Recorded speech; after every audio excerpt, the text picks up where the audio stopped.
Hello, and welcome to your deeper dive on negative core beliefs. At the root of our suffering are our negative core beliefs. You can call them programming, you can call them homeostasis, but they are the result of feedback that we received when we were younger. A lot of times that feedback was constantly reinforced or constantly put on us.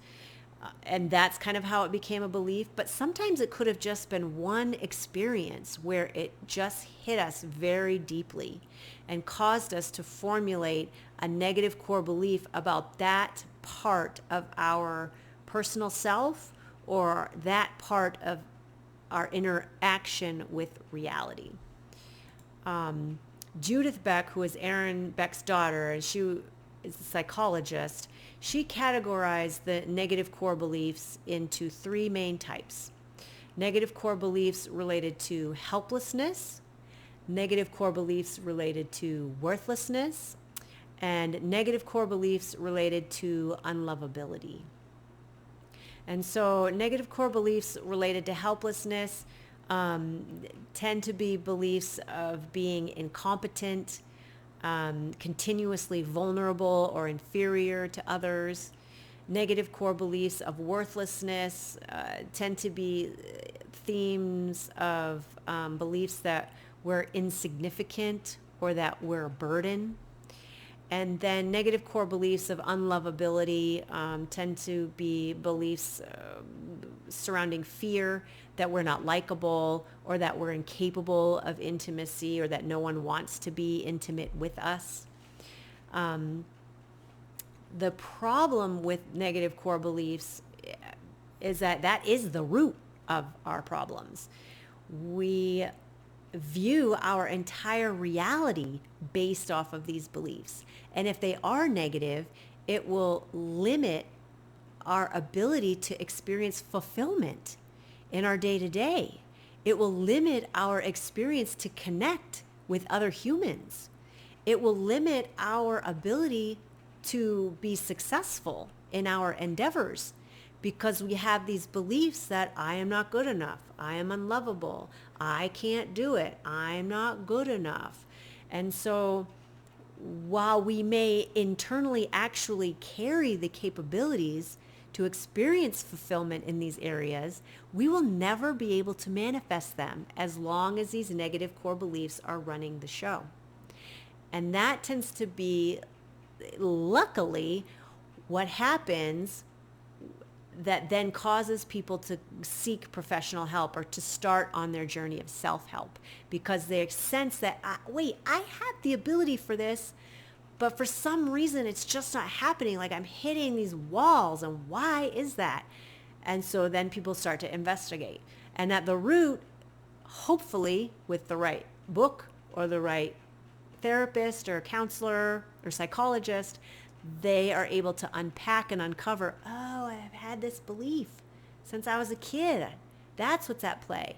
And then also with the right and correct guidance, how to dissolve or reprogram, change that program into something positive and empowering.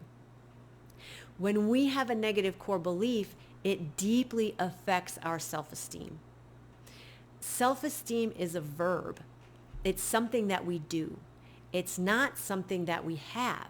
It's a practice. And so every day we practice self-esteem. Every day we do, our hygiene, we do our hair, we dress, and clean clothes in ways that make us feel good. And we go and have interactions, and we, have our jobs, and we maybe have our YouTube channels, or we have our relationships. And all of those are opportunities to practice self-esteem. How am I interacting in this present moment with this situation? Am I interacting with confidence? Am I interacting with courage? Am I interacting with compassion and presence of mind? Or am I interacting with fear or limits in my ability to see all of the details in the situation in its totality? And then those limits are causing me to behave in a certain way, and also to elicit responses from the person I'm interacting with in a certain way. The reason that this happens is because a belief or a program is like a magnet. The belief has a life of its own, kind of. It needs to attract the details that prove its existence. So the belief is constantly looking for reinforcement that it's right. See, I told you, this is why. This is always why what happens, because I'm right, because this is a belief. The belief is always right.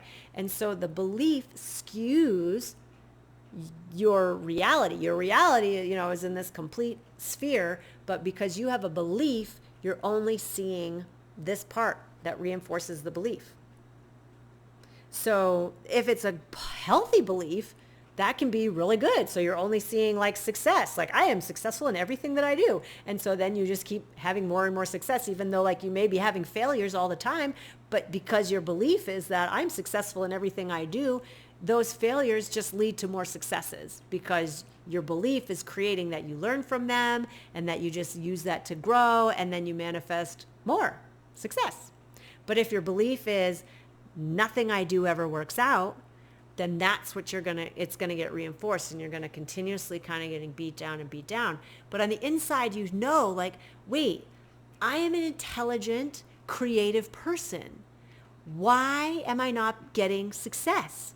What is going on? What is the dissonance here at play?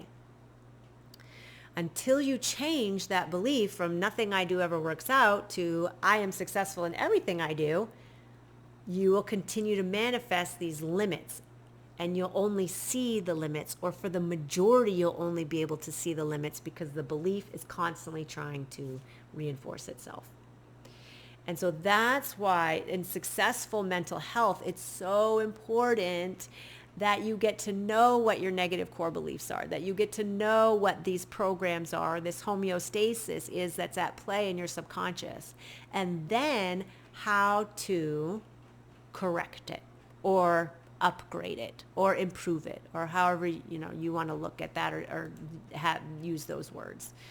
And so that's why it hopefully is at the foundation of your practice, at your mental health exploration. If it's not, please, we're skipping some steps, some really big steps. We've skipped the most important step. So come on back to the exploration of your negative core beliefs, or you can call them programs, or you can call it homeostasis, but come on back and explore that if you're feeling like you're stuck and you're not really sure why this is manifesting, when you know you've got these skills. And if you're not even at the point where you know that you have some skills and things, but things aren't manifesting the way that they should based off of the skills that you have, then you definitely need to come on back and investigate your negative core beliefs. Because I promise you have skills. I promise you have gifts to give to this planet. I promise you that you are here for a reason. So I hope that helped. I hope that you are enjoying your journey on your mental health exploration. Thank you so much for your time and attention, and I hope you have a beautiful rest of your day.